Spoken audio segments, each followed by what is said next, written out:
It's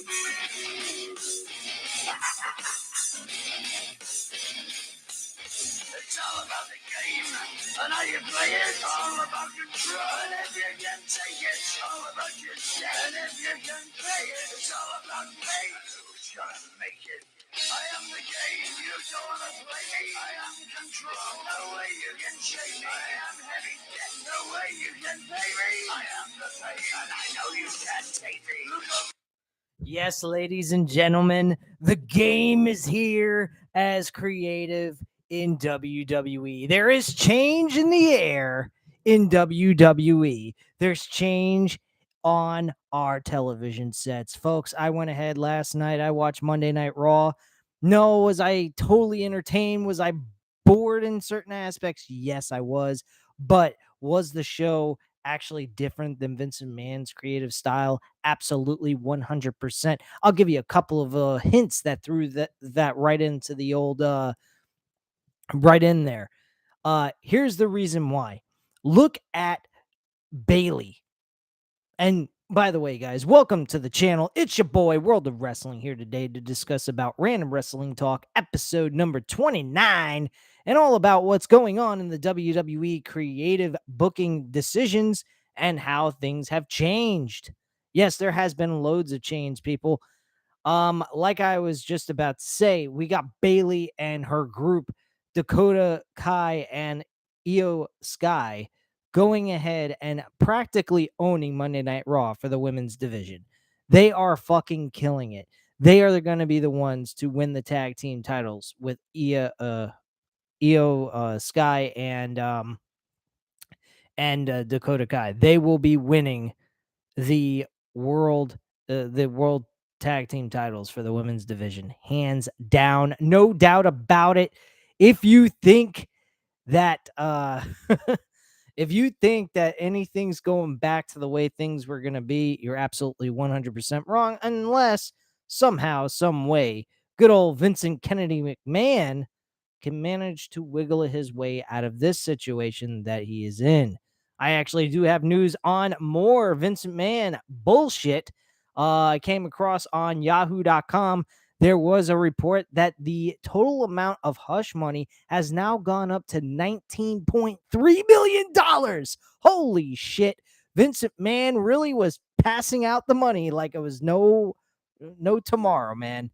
This is fucking crazy. I got news on that. I got news on what changes are going to take place in WWE, as well as some more information about Miro.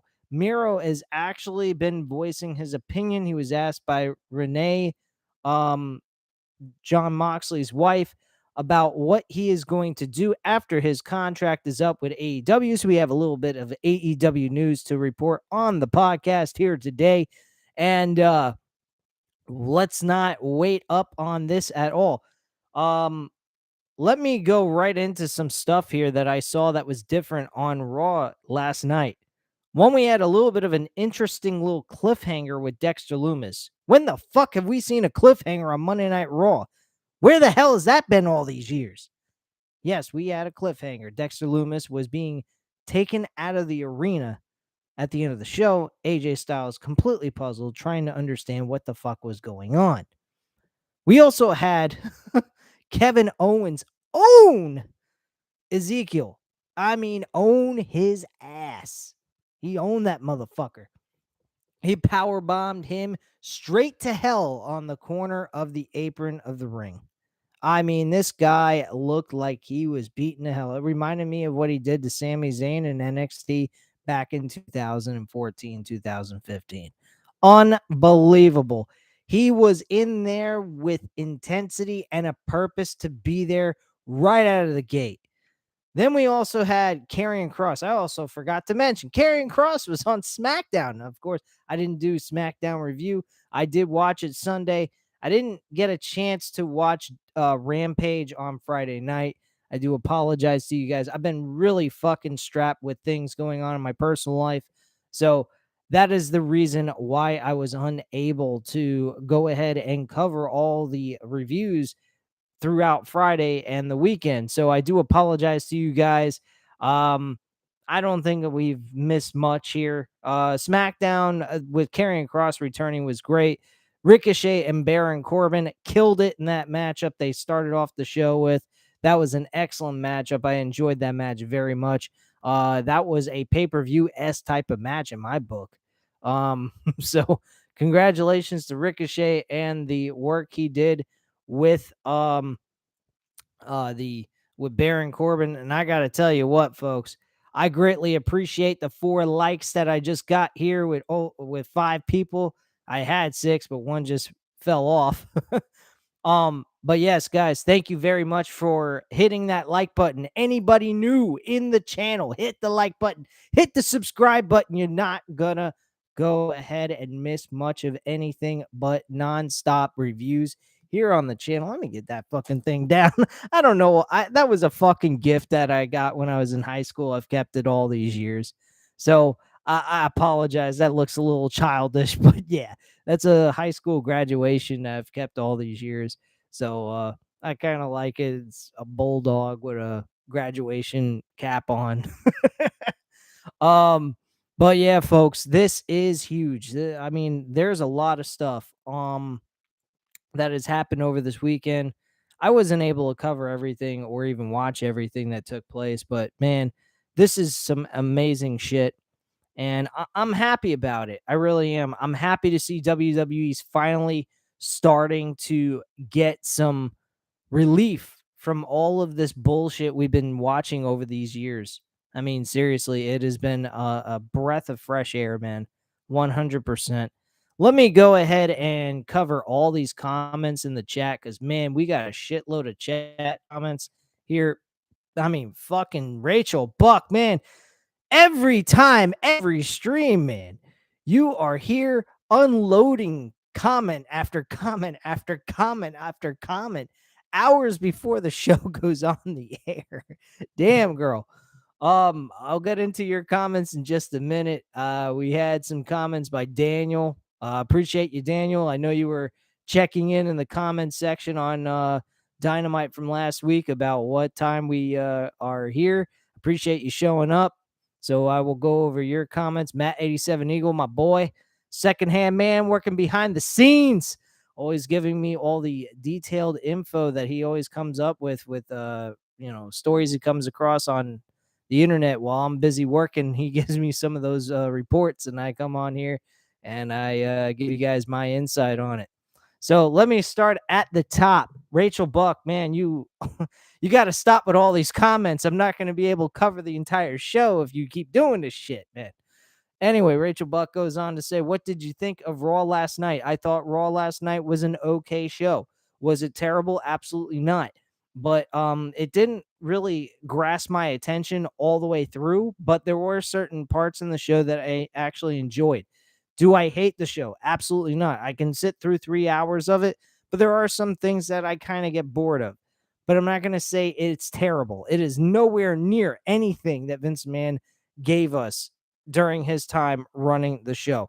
So, hands down to Triple H. Congratulations to him. He's doing an excellent job. Just it's not attracting my attention per se. So I want to be honest with you guys. I'm not going to bullshit you. Say, oh, the show was amazing. I was all excited and I enjoyed watching every second of it. No, I'm not going to do that to you guys. I'm not going to lie and bullshit. No, I was not excited throughout the entire show, but there were a lot of good positive things that were taking place on the show that you can actually take from that show and really see some positivity taking place.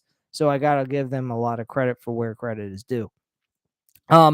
Rachel Buck says, "Do you see Miro returning to WWE soon?" No, he's actually got 3 more years on his contract. His contract ends on 2026. I will be covering that here on the channel, so I'll go more into that with you guys directly. Rachel Buck says, "And do you see Charlotte Flair's husband returning to WWE too?" I'm not sure. I think he might because of the fact that he has not exactly done a whole lot. Miro has done a lot more than Andrade El Idolo. So I might say yes to him, but Miro, if they just give him a push and really get him more on television, as physically on television, and doing something with Malachi Black, I think he will be fine. I don't think he's going to consider going anywhere. They just need to give him more airtime actually being at the shows and doing something rather than nothing. Rachel Buck also says, I think Bray will return with Eric because he is a Triple H guy, and I think Triple H will bring a lot more of fired people back. Do you agree or disagree? I agree with that. I've been noticing there's a lot of guys that have been let go are coming back to the company, so I can imagine Triple H is going to slowly bring them in. And I think he's going to do that slowly because he probably wants to make sure he's uh, with Stephanie McMahon that they're not causing any financial problems within the company by bringing these people back onto the program and within this roster. So yeah, I agree with you, but I think it's going to take a long time before we see a lot of these people back on the WWE brand. So it's going to take some time, but I do agree. I think it will happen sooner rather than later.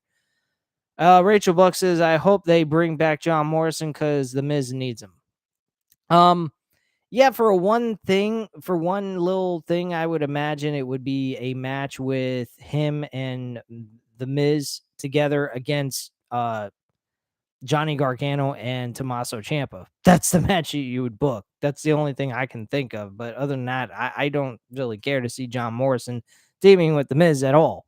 It's overdone and played with. It's a fucking joke already.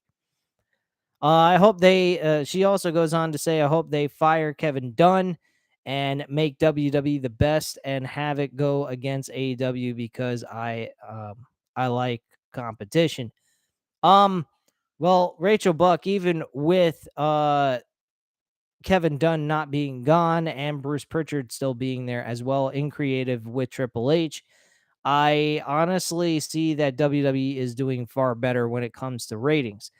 I'm a little disappointed with AEW in some capacity. I'm kind of concerned with their ratings. I think their shows have been okay, but I think show wise, I think both WWE shows and AEW have been pretty head to head in creative booking.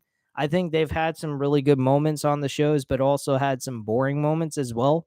Not that the boring moments were terrible in the fact that I absolutely despise it, like as if Vince McMahon was running the show. God forbid. If Triple H was still doing the same things Vince was doing, then we'd all think that Vince isn't gone. Vince is fucking gone, folks. There ain't no way in hell he's running this company. He wouldn't bring back Karrion Kross. He wouldn't have Ricochet go over on Baron Corbin on national television and look fucking badass while doing it.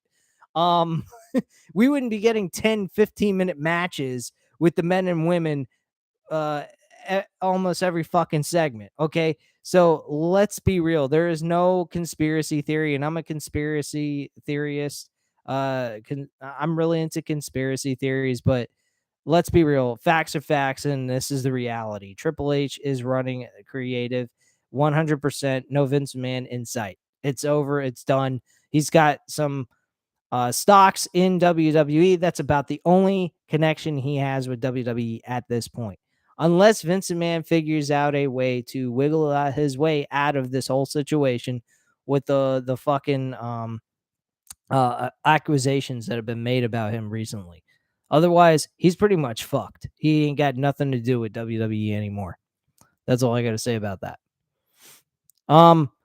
She goes on to say, so far, Triple H is doing a good job. I hope and pray that he gets help to write for NXT, and they need to get rid of the 24/7 championship. Absolutely. That 24/7 championship has got to go.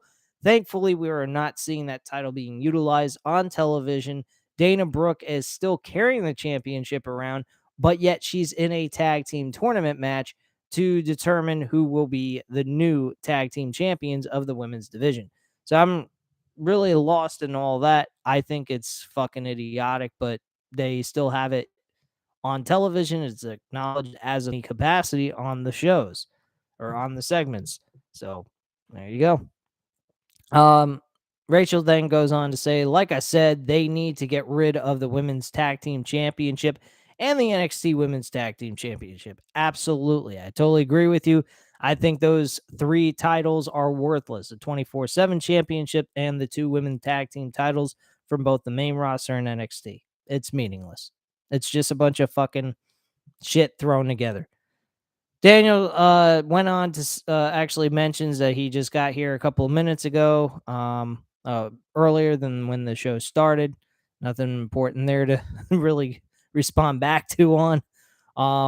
So let me go ahead real quick and scroll down here. We have Matthew Casillo. I will eventually learn how to fucking pronounce your damn name, man. I apologize. Does Triple H grow his hair out again with a ponytail or long hair, Triple H? I don't think he's ever growing his hair out. I think with him being at his age, he's probably going to keep it short and buzzed. So we're probably never going to see the game with the long hair ever again, like we did when he was a professional wrestler. All right. He also asks, Cross getting pushed as the number 2 heel on SmackDown or Triple H's watch. Yes, that is being reported that will be taking place under the SmackDown brand. I think the whole entire brand split needs to fucking go completely, 100%. It is a fucking joke. I don't care for the brand split. We got championships unified. Let's just put the fucking whole brand as one and be done with it. All right? That's my viewpoint on that. Daniel says he's just getting people back like Thanos getting the Infinity Stones, like no joke. Surprise after surprise. That's a good one, Daniel. I appreciate the comment there in the chat, man. Good one. Matt87 Eagle says more like Triple H's Tony Stark reversing Vince's Thanos snap of all his NXT guys. Well, there's one small problem, Matt. If that was the case, Triple H would have to die. Tony Stark's died in Avengers Endgame. So I don't think we're seeing Triple H die. He's going to live on. That's the positive part about all this. All right. So Matt87 Eagle continues, says, yeah, Miro just signed another 3-year contract, and he's in a program with Darby staying and versus the House of Black. That's not yet to be confirmed. I don't even know what the fuck they're doing at this point. Alfred, new person in the chat, says, are you a Spanish conquistador? No, I'm not. I am Italian, Irish, and Jewish, man. No Spanish in me whatsoever.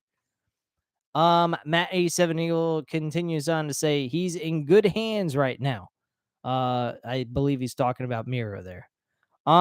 Yeah, but they need to get him on television a lot more, Matt, and he's not getting that. And I think he deserves a lot more than just some fucking vignettes, and that's it. Matt87 Eagle then says Vince is gone and he ain't coming back. Well, if that's the truth, I am so glad about that. Alfred, back again asking, are you really Italian? Yes, I am 25% Italian, 25% Irish, and 50% Jewish. So there you go. Just give you a little insight about my ethnicity. Anyway, guys, let's get into some of the reports about Triple H and some other things that is going on. I don't want to play Triple H's theme song anymore because I think I'm going to get in trouble if I do. And if I do, oh well, I ain't making money off of this shit. So you too, fuck you. But yeah, let me go ahead and pull this up real quick. I bookmarked all this shit, so I'll be able to tell you guys exactly what's going on here. All right. Triple H sets about removing everything that Vince McMahon has done in WWE. So let's go into the report. There are big changes taking place in WWE as what the fuck's wrong with me? All right, let me start over. There are big changes taking place in WWE as a new era is being entered. Following the retirement of Vince McMahon, Triple H has become the creative vacuum of the company. He has already set about removing many of the plans and systems that McMahon had in place. No shit. If you haven't been watching the show, that is why you don't know what the hell's going on. There are a lot of changes taking place that Vince McMahon was not doing at all. One of the big differences is that he is in his treatment of the wrestlers. McMahon was much more distant with wrestlers. He only had a friendly relationship with those he liked, and great wrestlers such as Aleister Black, Andrade Cien Almas, and Keith Lee were promoted to the main roster. However, they were not to Vince's liking and left through the back door. Now the WWE controlled by Triple H at the creative level. This situation has changed completely. One of the most significant cases is that of the former NXT member Tommaso Ciampa. Ciampa is one of the best wrestlers in its history, and his arrival on Raw was proving to be a flop. However, Triple H has turned things around, making him a serious contender for any title. That is very true. The thing that has really surprised people with Triple H is that several wrestlers who seemed to be out of the picture who are now returning to WWE. Yeah, that's obvious. I mean, you can clearly see that if you're watching the shows. The starting point was undoubtful. SummerSlam. The starting point was undoubtedly SummerSlam with the return of Bayley, who was accompanied by two wrestlers, Io Sky and Dakota Kai.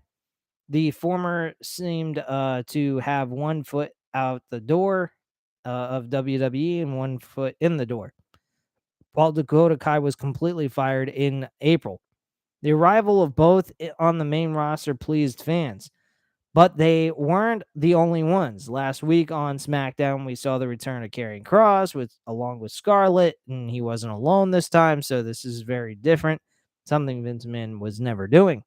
They both shined in NXT, but Kross's arrival to the main roster was a real flop as he wasn't to Vince's liking. Apparently, Vince didn't like anybody while he was running the fucking company is beyond me. As a result, he and Scarlett were fired, but Triple H has recruited them back, and it looks like he has big plans for Kross. And that's pretty much all that was said in this article. This is off of Marca, is the website. So I decided to go over that with you guys. So yeah, there you go. Now let's go over the Raw ratings here. Raw ratings.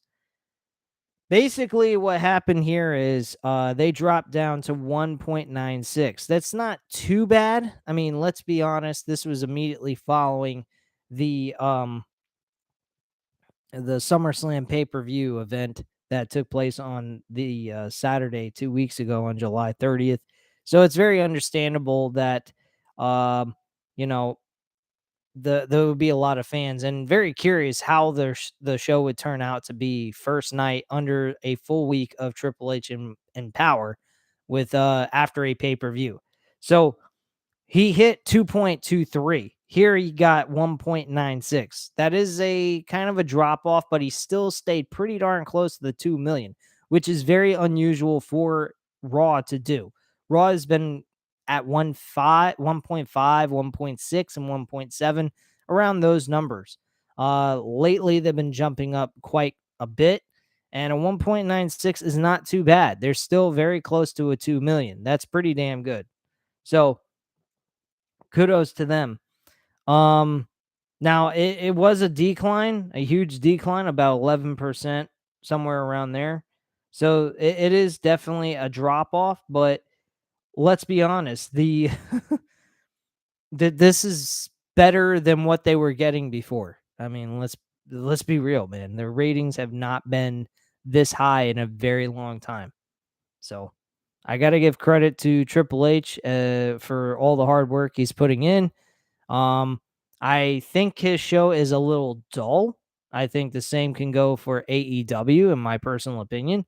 So, I honestly think that Triple H is doing the best of what he's got for right now, but he's improving. I mean, look at what he did last night with Dexter Lumis. Dexter Lumis was amazing.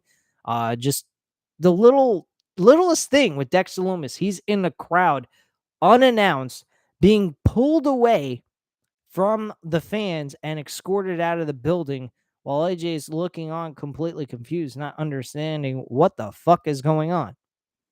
So, with that being said, I think that's a plus in my book. That's a fucking cliffhanger. We haven't seen a cliffhanger on WWE Raw in forever. So, that's a plus, man. That is change. That's not even something we see on AEW Dynamite every fucking week. Dynamite doesn't produce a cliffhanger every fucking week. They're lucky if they produce anything at the end of an episode. They produce a great main event match and then they say, all right, see you guys next week on Dynamite. I mean, there's nothing of a cliffhanger that gets you intrigued to watch them next week outside of the fact of the booking of the matches that they got set up for next week, which is fine, but they need some kind of story to keep people appealed and interested in their show on a week to week basis. That is the reason why when they have those big gimmick matches, people are tuning in. They're only going to tune in for that one fucking week. And then after that, they're going to start slowly but surely diminish down to the 900,000s or 850,000, somewhere around that number. So that is the major problem. Their stories, they're not terrible, but they're not getting people's attention to make them want to jump out of their seat. It is just, it's good. It's not bad, but it's not, great. It's not attitude era type shit. It's not ruthless aggression era type of stuff. I mean, look at what Kane did back in 2003. That shit was fucking insane what he did. He kicked that was the best that Kane ever did in his entire career outside of his debut in WWE when he removed the fucking cell off the damn structure, the cell door off the structure, and then came in and fucked Undertaker over in that Hell in a Cell match for the very first time. That was the only thing that Kane did. And in the ruthless aggression era throughout that entire year of 2003, he was killing it. Unfortunately, never won the world championship with that good gimmick, but nonetheless, he did garner a lot of eyes on that. I love what him and Shane McMahon did. That was fun shit. So they just need to, both promotions really need to give us something to bite our teeth into. Good wrestling is good wrestling. That's great. That gets the show to, sail by, and keep people interested. But you got to have in between segments that get people to want to stay on the show to watch, So you got to give us something in the creative end of things. Booking wise with matches, both shows have been doing an excellent job of that. The problem is again, they're not giving us good storytelling. That is the issue. Triple H is doing it slightly better than Tony Khan. Tony Khan with Adam Cole and the Red Dragon, that was excellent last week. That was an excellent fucking little story they were telling. I thought that was great, but that was to be expected. Everyone could see that a mile away. Triple H, on the other hand, surprising the hell out of us with all these different little things that he's doing on these shows. So kudos to Triple H. TK's got a little bit of ways to go. He needs to tap into what he was doing when he first started, and hopefully that can get him back on his feet. But right now, I'm giving it to WWE. I hate saying that too, because since 2019, I've been an AEW fucking diehard, man. And I still watch Dynamite, and I'm still going to give you guys my reviews on that. So that ain't going away anytime soon unless they go out of business completely, which I don't think that's going to happen anytime soon either. All right, Alfred says, I have to go. I have a flight. I have to fight American imperialism. Okay. And Alfred also stated that, actually, wait, before I go, what did you think of SummerSlam? I thought SummerSlam was okay. I thought it was a pretty damn solid show. Daniel says, I'm really glad Hunter is taking over. Things are slowly getting better, and I'm sure he has big plans moving forward. But the problem is I don't know what exactly. Well, that's the beauty of it. Look at Karrion Kross, Roman Reigns, and and Drew McIntyre. This is some great stuff. You're left with some questions with no answers. Now, this gets you to want to go ahead and tune in for next week's SmackDown to see what they're going to do next. That was another cliffhanger that took place on SmackDown. Triple H is leaving cliffhangers, man. This is very important to end the show. Not this, oh, okay, well, we're glad we had you here today. Thank you for letting us in your homes, and we'll see you next week on the next episode or whatever. Come on, man. Man, oh, man. There's a strange figure behind you. No, there isn't. That's a fucking picture behind me, dude. What the hell are you talking about, Alfred? Oh, shit. Oh, man.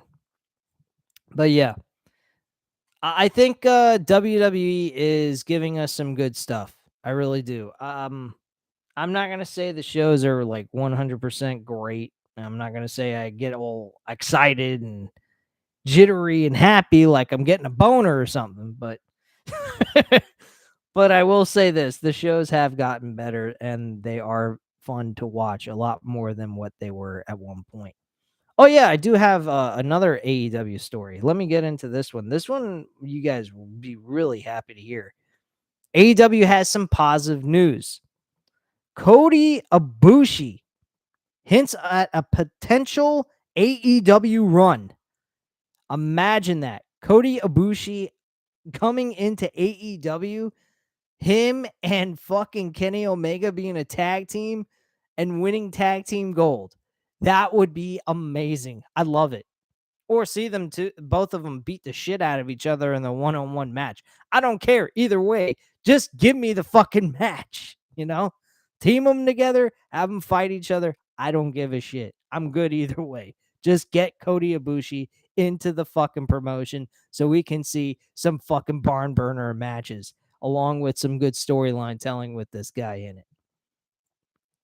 All right, so let me go over this. After a never-ending stream of news regarding his issues with New Japan Wrestling in the late spring, early summer, talk of Cody Ibushi and whether he'll wrestle again had gone largely silent since June. But while it's still unclear when Ibushi could return, fans now know at least one place he'd like to wrestle, and that's AEW. This was confirmed by Ibushi himself earlier Tuesday afternoon when he was asked by a fan if he was going to AEW. And he stated at least once, Ibushi said. So he was asked this question by a fan, and he believes AEW would be the one place he'd actually go to. When another fan responded to Ibushi regarding their high hopes for his run with AEW, Ibushi had this to say about working with the promotion. I'm going because there are kind of a lot of AEW expectations, maybe 3 times. Ibushi tweeted, I can't promise that the card will be set up correctly, but lovers can. I don't know what that entirely means, but it seems like he's very lean towards the idea of maybe going to AEW if he's going to return to professional wrestling. So while unconfirmed, it can be reasonably assumed that the lovers Ibushi was referring to was the tag team between himself and AEW star Kenny Omega. That's what I was just saying here on the podcast. They were best known as the Golden Lovers. The duo teamed together from 2009 to 2014 and again in 2018 before Omega left to join AEW. Just minutes later, Ibushi was then asked who he would like to wrestle the most in AEW. His answer was a former opponent of his and a former AEW champion. That is Adam Page. Holy shit. That's an interesting match. I don't think I've ever seen that match. Some had expected Ibushi to join Omega in AEW back when the promotion had been formed in 2019, only for Ibushi to sign a long-term deal instead. An emotional Omega would later discuss Ibushi's decision at Starrcast 2. Prior to AEW's first ever event, AEW Double or Nothing, in May of 2019. When or if Ibushi shows up in AEW will largely depend on his health and potentially even New Japan. A former IWGP World Heavyweight Champion has been out for nearly a year and a half after suffering a shoulder injury in the G1 Climax final. As noted previously, he's had a tumultuous relationship a tumultuous relationship. I believe I'm pronouncing that right. I know what they mean by I know what the fucking word means. I'm just having a hard time pronouncing it. Tumultuous relationship with the promotion since, but due to the injury and negative front office interactions, the last update on Ibushi, however, suggested heat had cooled down between the two sides. As for his injury, there is still no timetable for Ibushi's return to the ring. He has, however, shown signs of recovery, posting training videos in late July where Ibushi could be seen performing a standing moonsault, one of his trademark moves. So that's some positive news. Very positive news. We may actually see Ibushi back in a wrestling ring, as well as we may see him in AEW. This is some positive stuff for AEW. The only thing that AEW needs to fix is storyline telling, giving us something to chew into. So that is the only thing I have major complaints on with AEW creatively. Booking wise for matches, they've been doing an excellent job with that. I have no issues with that whatsoever. All right, so let me get into some of the comments. Daniel says, for a second, I thought I saw John Cena behind you, but we can't see him.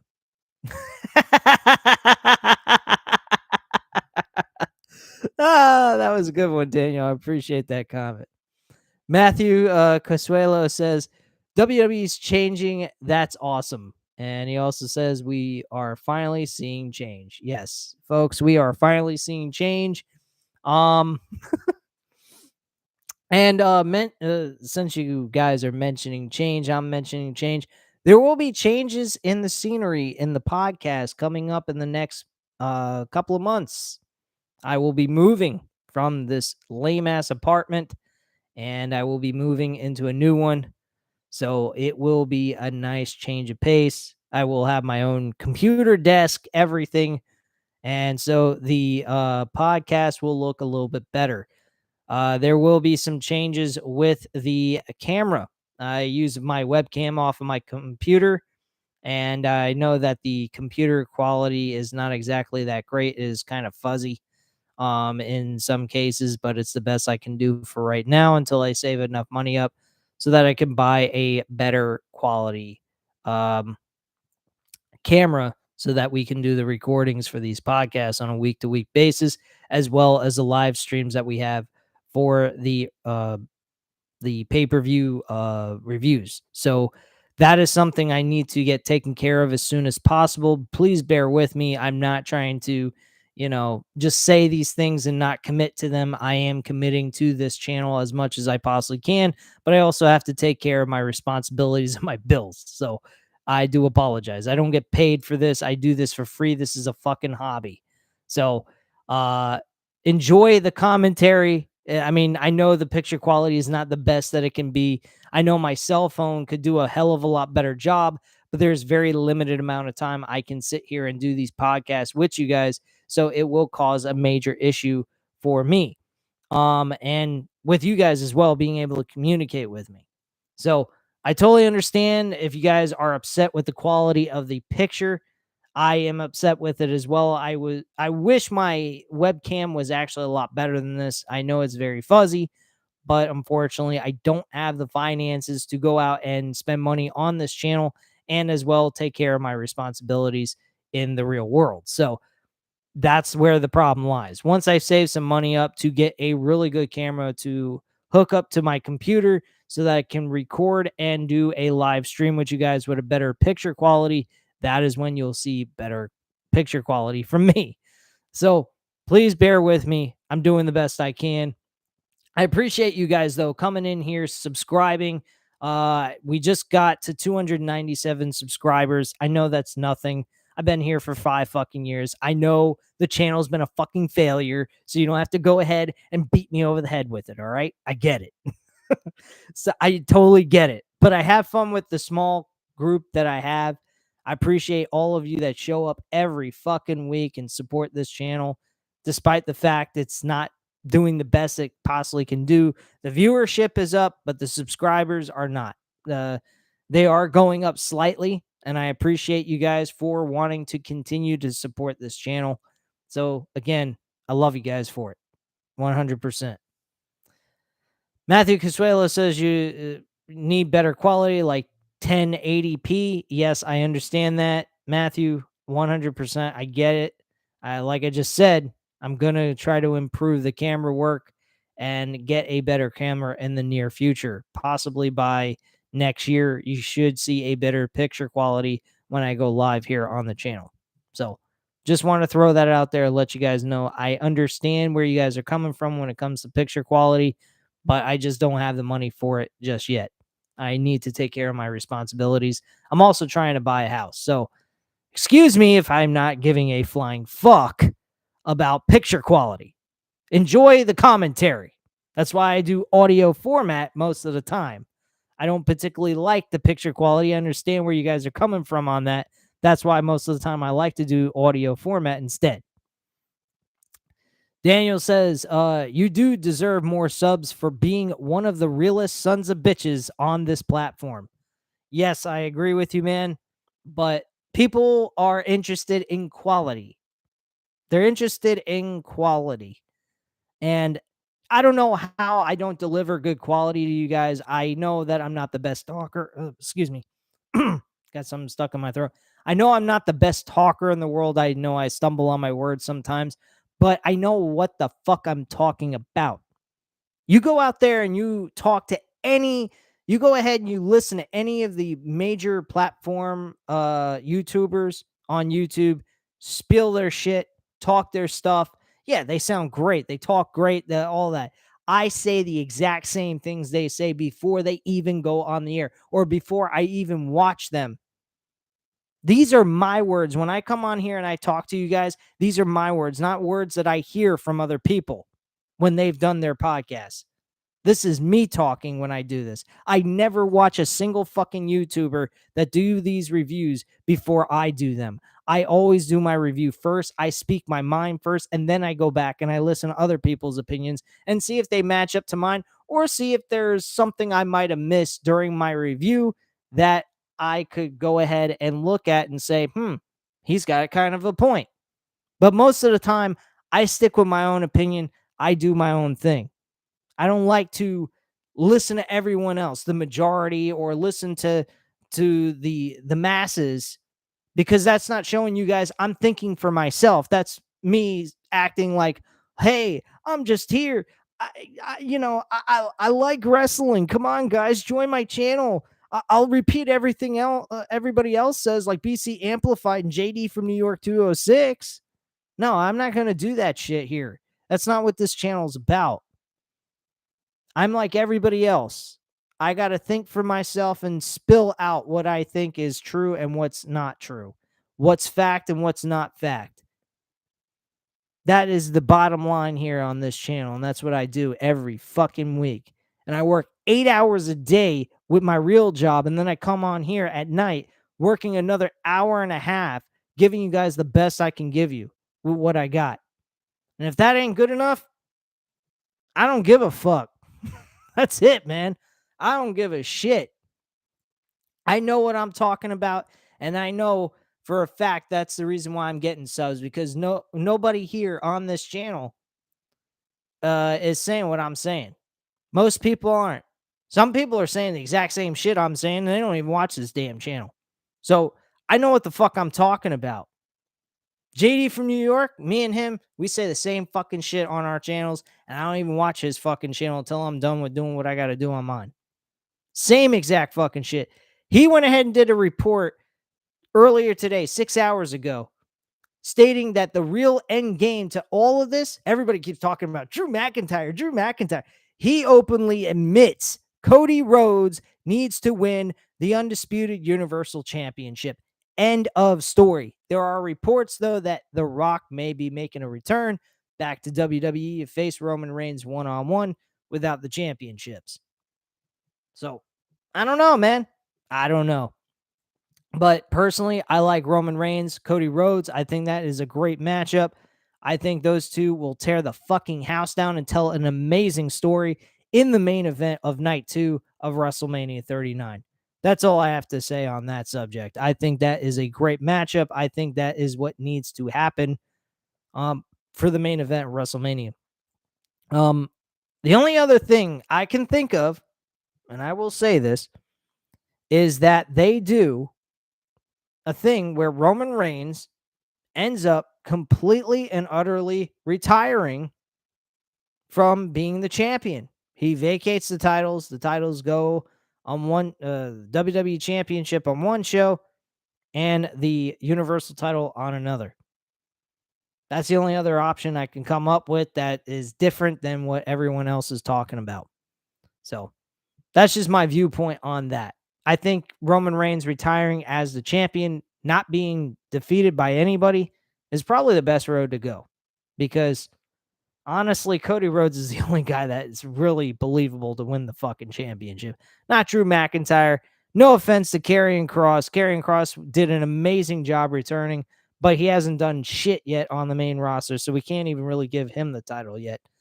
But yeah, the only other guy is Cody Rhodes, and Cody Rhodes has already been a made man. He's made it to the top of the mountain plenty of times. So I don't know, man. I really don't know outside of him dropping both titles and having them on separate shows. Honestly, if they keep the titles on Roman Reigns, I think Cody Rhodes wins the damn titles, and then we bring in a new World Heavyweight Championship that looks very old school, and it's been talked about a bunch by Cody Rhodes. So there's a strong possibility that might happen as well. So Roman Reigns and Cody Rhodes is the match I'm predicting for WrestleMania 39. That is my prediction for the main event. Daniel wanted to state this. Reigns and Rhodes did have history during Roman's time with the Shield and Cody's time teaming with Dustin, but they sure as hell improved. So this will be a fun dream match for WrestleMania 39 if we get it. Absolutely. 100%. I think that is the match that needs to be booked. I think Rock and Roman's a great match to be booked without the championships on the line. But when it comes to championships, that is the main event. That should be the focal point. Roman Reigns has been ruling over WWE for a very long fucking time. It's time to end his championship reign at WrestleMania, or he just drops both titles and both titles go to their respective brands. That's the only thing I could say would be the best option. Those are the two best options I can come up with. Roman Reigns and The Rock, that could happen if they separate the two titles from being as one championship and have them on separate brands. That's the only way I would see that taking place. And if that was to be the case, I would be okay with Karrion Kross winning the World Heavyweight Championship maybe at the Royal Rumble and then facing Cody Rhodes at WrestleMania. That I would be cool with. But really, to be honest with you, the top match you would want to go with is Roman Reigns and Cody Rhodes. That is the fucking match of the century, man. That is the match of this decade. This is the match that you want to tell. Because Roman Reigns had a long ass fucking reign. And Cody came back to WWE bigger than ever. And even in Vince's run Vince as creative was booking Cody Rhodes correctly. I got to give Vince that much credit. He was booking him correctly with that. But that's the story that needs to be told. Nothing else. I don't want to see the championships separated. I don't want to see Roman facing The Rock. As much as I would like to see Roman versus Rock, I want to see Roman versus Cody Rhodes. Hands down. That is the match that everybody's going to be chomping the bit to see. That's what everybody's going to pay their fucking hard-earned money to go see at WrestleMania 39. Rock and Roman, yeah, that'll sell, but what about the other matches? What about the story that Roman has had? We're going to end Roman's story just like that because we're in Cardiff with Drew McIntyre? Come on. And Austin Theory is going to cash in on Roman or Drew McIntyre? Get the fuck out of here. Austin Theory is a fucking afterthought. Him winning that damn briefcase was a fucking joke. That's all I got to say about that shit. Anyway, last thing that I want to discuss with you guys, and then I will let you guys go unless we get any more comments in the chat. Let me pull this up real quick. And that's about Miro. Let me go ahead and go over what he had to say with Renee on her podcast. So Miro seemingly indicated he was unhappy with his position with All Elite Wrestling over the weekend. And now the Bulgarian-born wrestler has shed some light on what the future might hold for him once his contract with AEW expires. I think after this contract, I thought I was going to be done. Miro explained on the sessions with Renee Parquet, I believe is how you pronounce her last name. I can go more.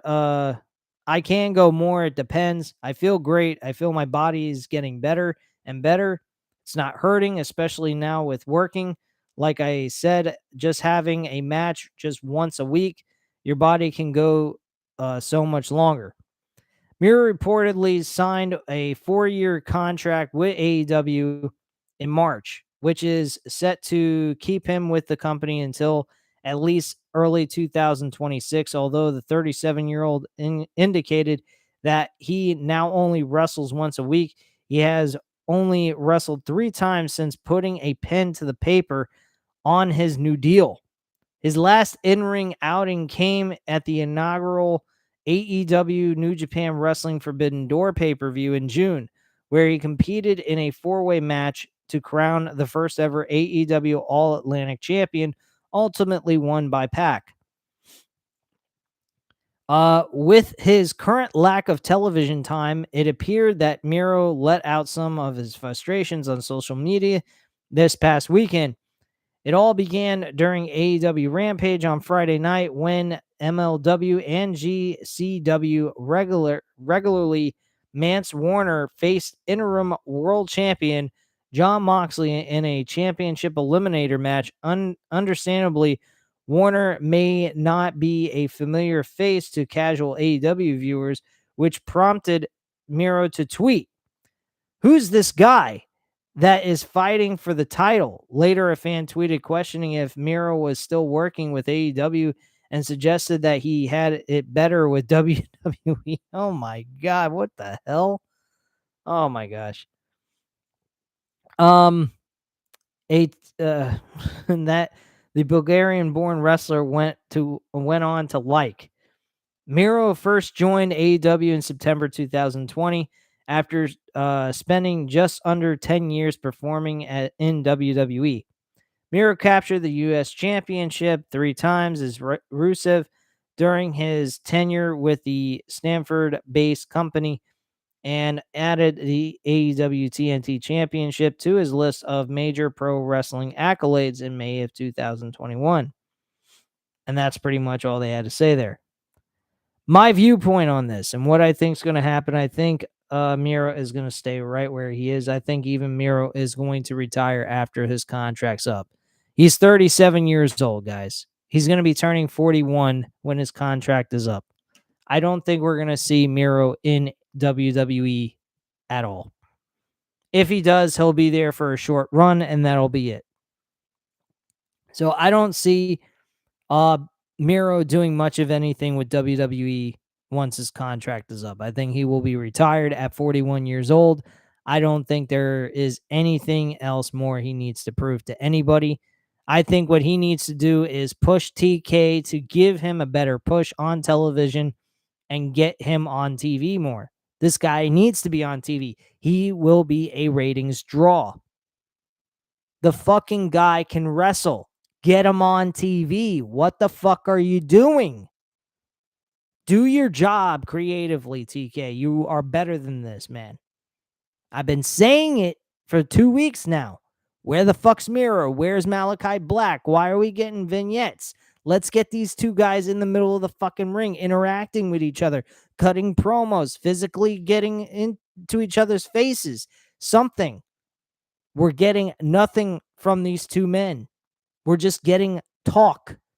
A bunch of fucking talk with no action. We need action. Where the fuck is it, TK? Give it to us, man.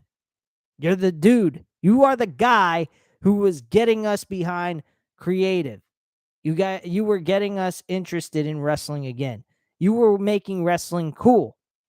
Now, Triple H is taking where you left off, pal. So let's get back on board and get our asses up to the promised land next to WWE and really have good competition. Because that's what I want to see. I want to see some fucking competition in professional wrestling. I don't want to see WWE go away. I don't want to see AEW go away. I want to see good wrestling. I want to see good storyline telling. I want to see some fucking cliffhangers on these shows. Dynamite needs to get some fucking cliffhangers on these shows, man.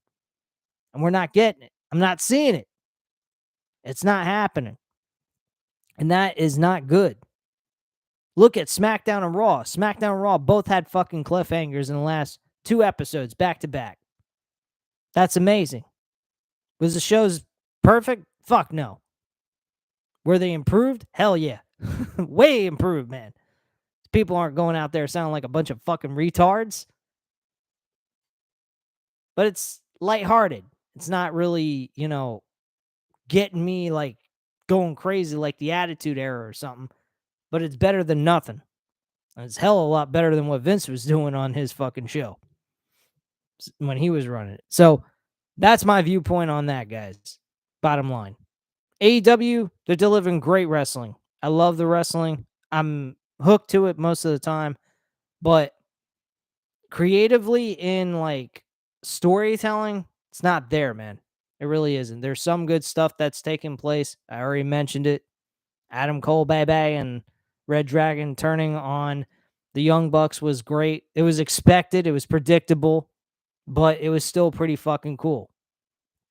Bottom line, we need a little bit more surprise, and we're not getting any of that. So TK needs to work on some things. Hopefully tomorrow night we get some really good, exciting shit to sink our teeth into. I know the wrestling is going to be good. There's no doubt about that. Anyone that wants to come on here and say that AEW's wrestling is trash, go fuck yourself. Really, go fuck yourself. That's all I got to say about that shit.